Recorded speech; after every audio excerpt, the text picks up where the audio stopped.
شريعة بأي دين بأي دولة يا سيد حسن.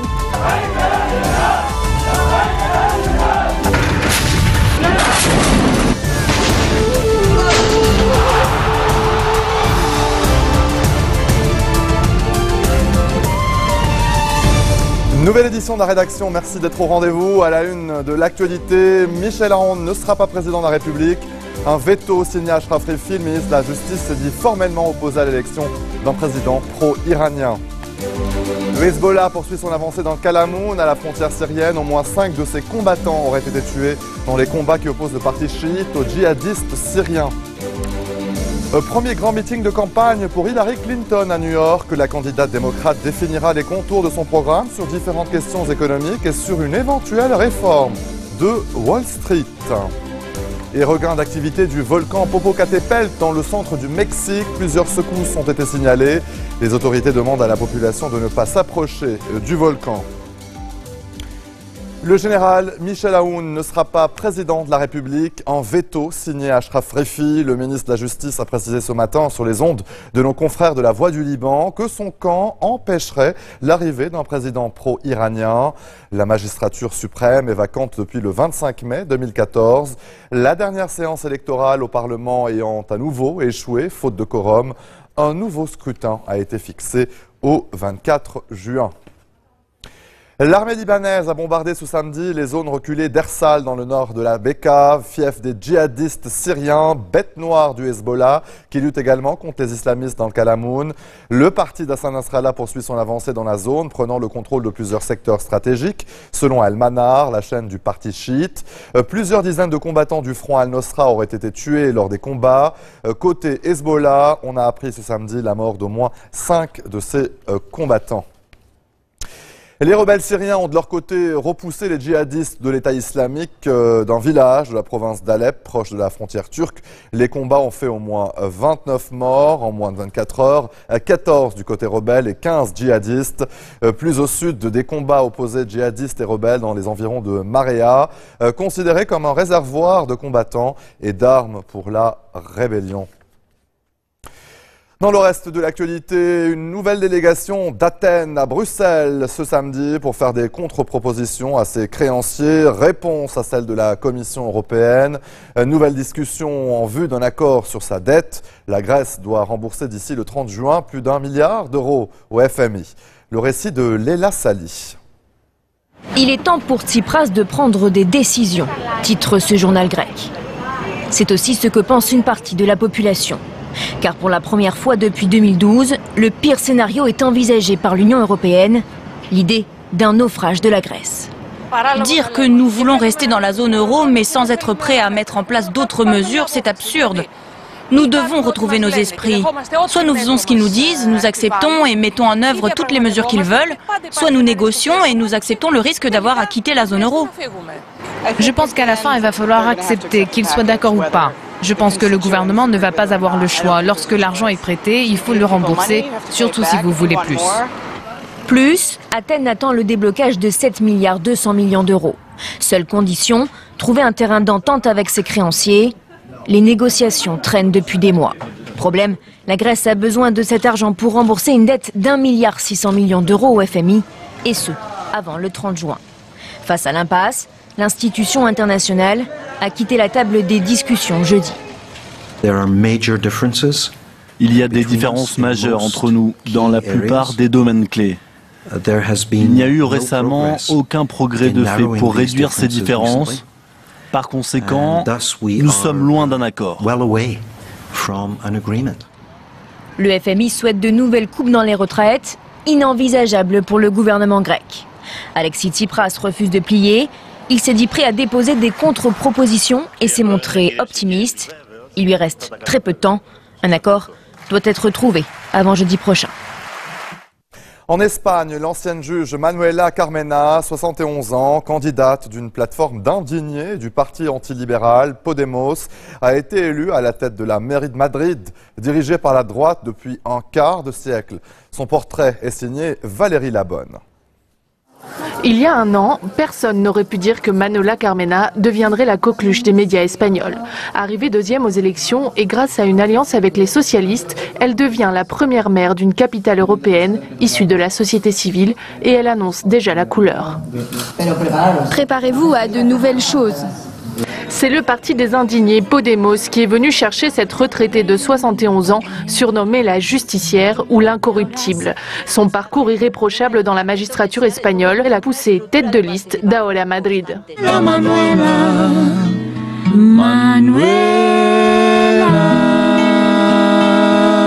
Elle veut rendre la ville aux citoyens en la nettoyant de toute corruption.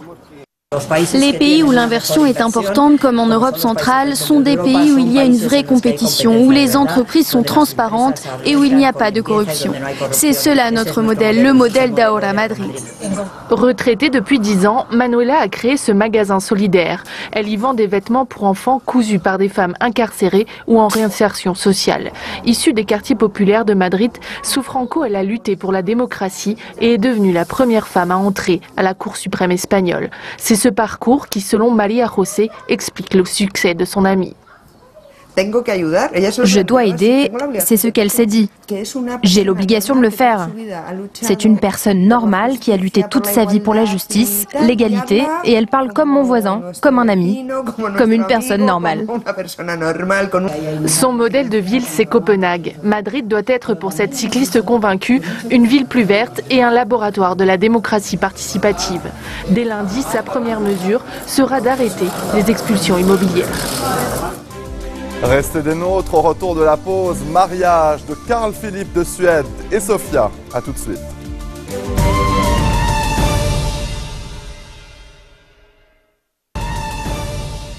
Retour sur le plateau de l'info, Hillary Clinton donne son premier grand meeting de campagne ce samedi à New York. La candidate démocrate, ancienne secrétaire d'État, ancienne première dame, va ainsi lancer la deuxième phase de sa campagne pour la présidentielle américaine de 2016.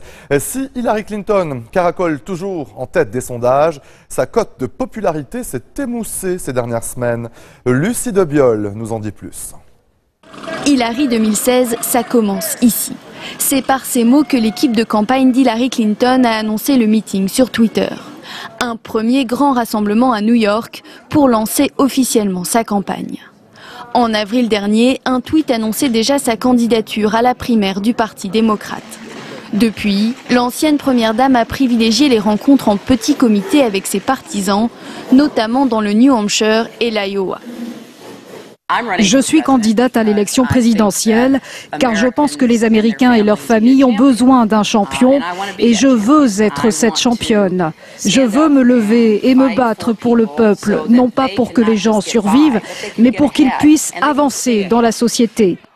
Candidate malheureuse de la primaire de 2008 contre Barack Obama, Hillary Clinton compte bien cette fois-ci devenir la première femme à accéder à la Maison-Blanche. Un sondage publié jeudi la place en tête de la course à l'investiture démocrate. Elle y est créditée de 57% des voix des électeurs du parti, très loin devant les 15% du sénateur du Vermont, Bernie Sanders. Mais Hillary Clinton devra aussi rassurer ses partisans face à de récents scandales. L'utilisation risquée de son adresse mail personnelle pour des affaires publiques alors qu'elle était secrétaire d'État, mais aussi les soupçons de conflit d'intérêts concernant la fondation qu'elle a créée avec son mari. Pour cette affaire, l'ancien président Bill Clinton a déjà pris les devants. Il a déclaré jeudi qu'il ne donnerait plus de conférences facturées pour l'association si sa femme devient présidente des États-Unis. Toujours aux États-Unis, ils n'auraient pas pu réaliser leur spectaculaire évasion sans l'aide d'un ou plusieurs complices. Les autorités recherchent toujours 2 évadés de la prison de l'État à New York. Elles sont désormais sûres d'elles. Une employée de la prison a fourni le matériel nécessaire aux fugitifs. Léla Sali nous raconte la suite. L'amour la conduira peut-être derrière les barreaux. La prison, Joyce Mitchell connaît, mais comme employée. Cette couturière de 51 ans travaillait dans le pénitencier de Clinton, d'où se sont échappés David Sweat et Richard Matt vendredi dernier. Depuis le début de l'enquête, Joyce Mitchell est citée par les médias américains comme complice potentielle. Elle serait tombée amoureuse de l'un des 2 prisonniers. Son mari, Lyle Mitchell, travaillait à ses côtés. Aujourd'hui, la couturière est accusée d'avoir fourni une partie du matériel utilisé par les deux fugitifs lors de leur évasion. Nous ne disposons pas d'informations qui indiqueraient qu'elle leur a fourni les outils électriques, mais il y a quelques autres objets qu'elle a apportés dans la prison en contrebande.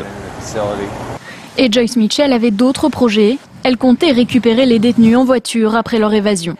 Mais la peur l'a rattrapée et l'a conduite à l'hôpital. Je pense qu'elle a dû avoir une révélation. Elle a dû se dire « Mais qu'est-ce que je fais ?» Et elle n'a pas osé y aller. Les meurtriers condamnés à perpétuité se sont enfuis en perçant les murs de leurs cellules et en creusant un tunnel. Ils sont toujours introuvables malgré l'important dispositif déployé par les autorités locales. Plus de 500 policiers mobilisés, des gardes forestiers, des agents du FBI et une autoroute partiellement fermée. Nous avons un message pour David Swatt et Richard Matt. On vient vous chercher et on ne s'arrêtera pas avant de vous avoir capturés. En quittant leur cellule, les prisonniers ont laissé derrière eux un post-it, un dessin et une inscription « Bonne journée » à l'attention des policiers. Le procureur du comté a promis de le leur rendre en main propre. Allez, en bref, dans le reste de l'actualité, regain d'activité du volcan Popocatépetl dans le centre du Mexique. Des colonnes de fumée s'échappent du cratère. Plusieurs secousses ont été signalées. Les autorités demandent à la population de ne pas s'approcher du volcan. Des monastères construits au début du XVIe siècle et situés sur les flancs du volcan sont classés sur la liste du patrimoine mondial. Un mariage princier ce samedi en Suède, l'union du prince Carl Philippe et de Sofia Elvzist, professeur de yoga et ex-starlet de télé-réalité. En amont des festivités, la famille royale a invité les convives à une croisière et un dîner à Stockholm vendredi soir. Des invités venus des 4 coins de l'Europe pour l'occasion. Le bilan du coronavirus MERS s'alourdit en Corée du Sud. 14 personnes ont succombé à la maladie. 12 nouveaux cas de contamination ont été détectés selon les autorités. Au total, 138 personnes ont été infectées depuis le 20 mai dernier, près de la moitié dans l'un des plus grands hôpitaux de Séoul, la capitale. Aucun vaccin ou traitement n'existe à ce jour pour ce virus mortel dans 35% des cas. L'Europe a désormais sa compétition multisport. Les Jeux européens, dont la première édition s'est ouverte ce vendredi à Bakou, en Azerbaïdjan, est destinée à être organisée tous les 4 ans. Ces Jeux rassemblent des athlètes de 31 disciplines sportives. Mais le choix de l'Azerbaïdjan est largement critiqué en raison des atteintes récurrentes aux droits de l'homme dans ce pays. Les explications de Ludovic Defoucault. Coup d'envoi des premiers Jeux européens à Bakou. Une cérémonie d'ouverture fastueuse avec en prime une star planétaire de la chanson. Lady Gaga!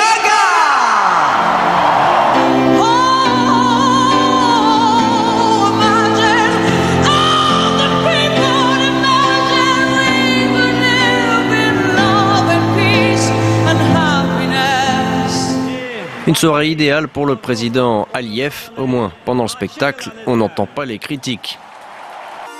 Car ces Jeux de Bakou sont controversés. L'Azerbaïdjan est accusé de bafouer les droits de l'homme. Les bureaux de l'OSCE ont été fermés, beaucoup d'autres associations ont été invitées à quitter le territoire. La liberté de la presse a toujours été quelque chose de très très relatif et d'extrêmement délicat. Les organisations de ces Jeux n'ont fait que renforcer le principe. Mais pour l'Azerbaïdjan, gouverné par la famille Aliyev depuis plus de 20 ans, ces accusations de non-respect des droits de l'homme ne sont qu'une tentative de l'Occident de politiser les Jeux. Des Jeux dont l'intérêt sportif n'est que relatif puisque les plus grands athlètes et nageurs n'ont pas répondu à l'invitation. Et avant de se quitter, d'autres belles images en provenance du Portugal. Lisbonne vit au rythme de la fête. La capitale qui a vu naître Saint-Antoine de Padoue célèbre son saint patron. À Lisbonne donc, cette immense parade sur l'avenue de la Liberté, la principale artère de la ville.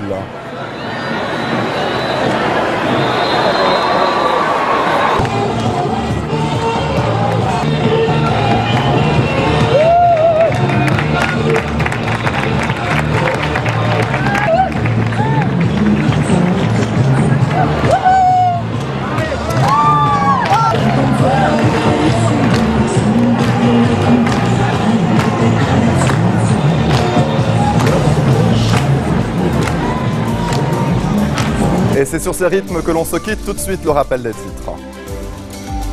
Michel Aoun ne sera pas président de la République. Un veto signé Ashraf Refi, le ministre de la Justice, s'est dit formellement opposé à l'élection d'un président pro-iranien. Le Hezbollah poursuit son avancée dans Kalamoun, à la frontière syrienne. Au moins 5 de ses combattants auraient été tués dans les combats qui opposent le parti chiite aux djihadistes syriens. Premier grand meeting de campagne pour Hillary Clinton à New York. La candidate démocrate définira les contours de son programme sur différentes questions économiques et surtout sur une éventuelle réforme de Wall Street. Les regains d'activité du volcan Popocatépetl dans le centre du Mexique. Plusieurs secousses ont été signalées. Les autorités demandent à la population de ne pas s'approcher du volcan. Merci de votre attention. Très bon week-end à toutes et à tous. À demain. بأي شريعة بأي دين بأي دولة يا سيد حسن